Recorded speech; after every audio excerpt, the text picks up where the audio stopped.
Godzilla x Kong, Guardians of Equestria. Written by Phantom Plus 1234. Chapter 6. Tobias's plot. Twilight blasted down the double doors leading into the underground facility before charging in with the others following behind her. "We better hurry before Tobias gets away," said Celine. "But how do we know where he is?" asked Spike. "Should we split up?" asked Bernie.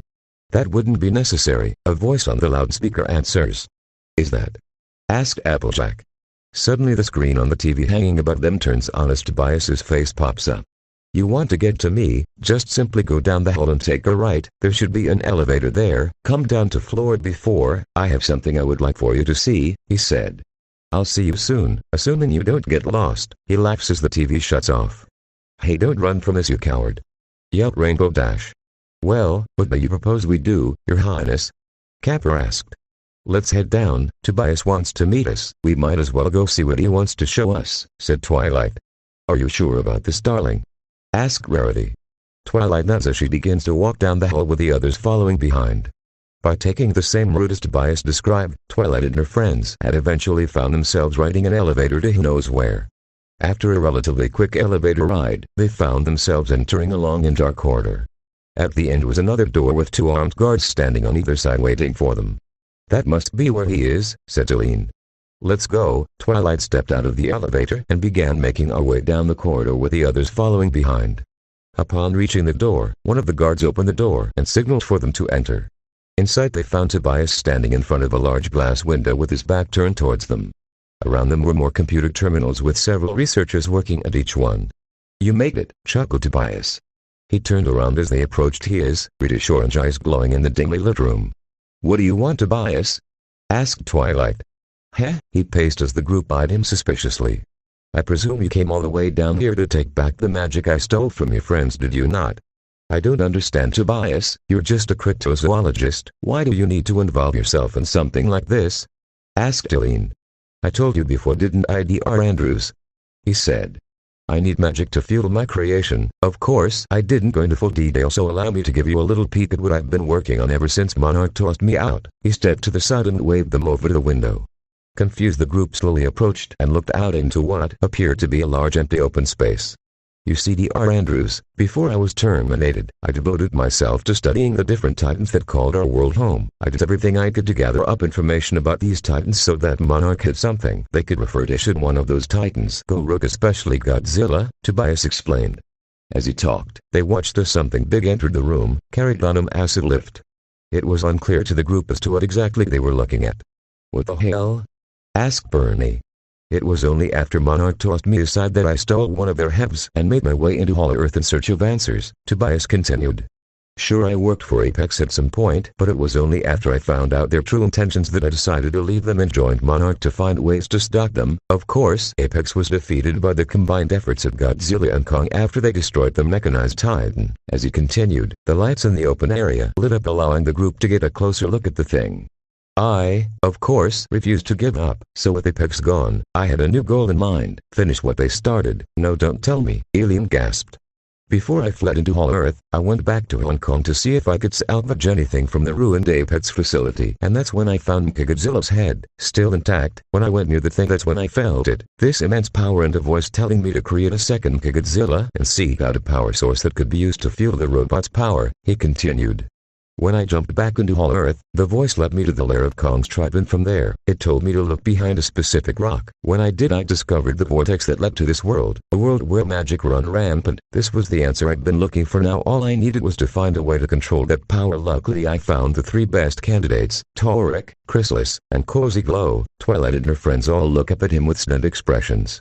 "Those three were fools to trust me when I told them they'd have great power if they taught me how to control magic. Honestly, the look on their faces when I used the bell against them was priceless," Tobias cackled.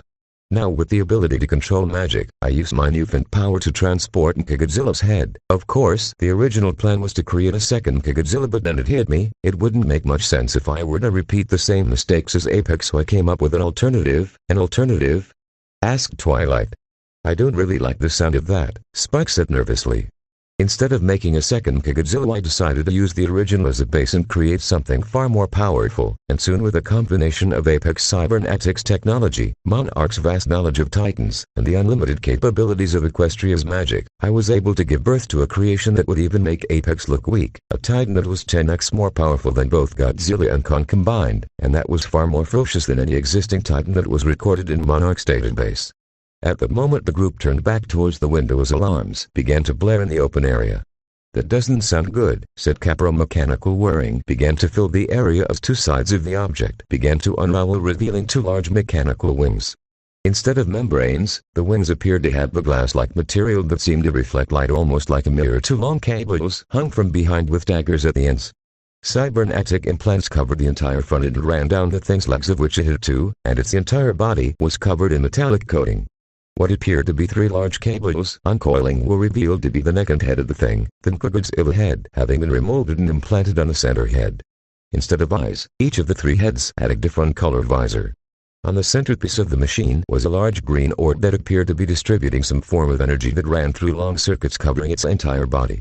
It was only after the thing fully stood up that Eileen finally knew what she was looking at.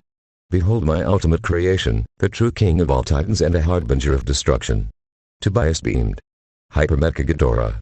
Subterranean realm. Hollow Earth. Godzilla stands at the edge of the cliff as he stares off into the distance.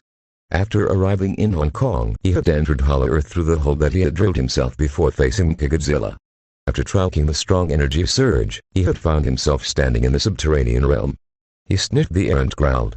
The energy surge was getting stronger, meaning he was getting closer to the source.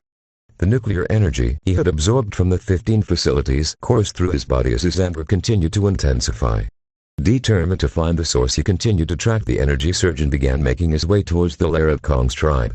Underground research facility. Cantor at the group stared with stunned expressions as Tobias's creation worked, like revealing its true form. This is why you needed the pony's magic?" asked Eileen. "I need the magic to fuel my mecha, just as the energy from Hollow Earth was strong enough to fuel Godzilla. The magic from this world is the only thing that can keep Hypermecha Ghidorah functioning at its full potential," explained Tobias. "With a combination of magic and Apex's technology, it has more useful tools at its arsenal, such as teleportation, self-duplication, mirroring moves, deflecting attacks, and even creating monsters." "Creating monsters? Wait, you don't mean?" Eileen gasped. "The Skull Devil that Kong defeated, yeah, that was merely a fate that Hypermecha Ghidorah created using the information taken from the Titan files," explained Tobias. "So that was your doing?" Rainbow Dash growled. "Oh, trust me, the Skull Devil was merely a test. Now that I have stolen more magic, my creation will be able to perform much better than before," sneered Tobias. "However, its energy output is still far too low. Now I would try and take yours, but seeing as how you simply refuse to stop resisting, I decided why not steal magic from helpless creatures that simply cannot fight back." "What do you mean?" asked Twilight. "The reason why I brought you down here instead of killing you." Tobias smirked. "It wasn't just to reveal my master plan, but to trap you in here." "What?" Applejack gasped. "It seems like my little distraction worked, cause you were so busy listening to me that you haven't even realized that the entire room has been empty this entire time," said Tobias. The group looked around and saw that he was right. All the researchers that were at the terminals were now gone. "Since when?" "Yup, Spike.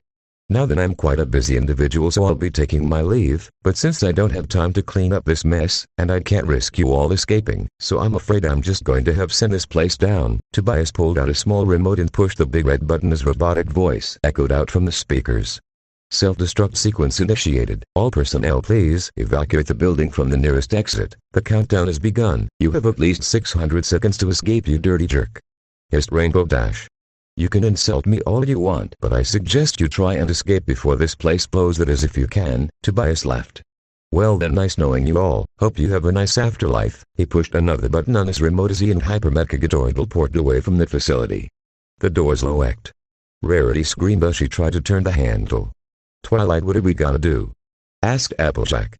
Twilight swallowed hard as she desperately tried to find a way out of their situation. It was only a matter of time before the facility went down, and she didn't have time to waste.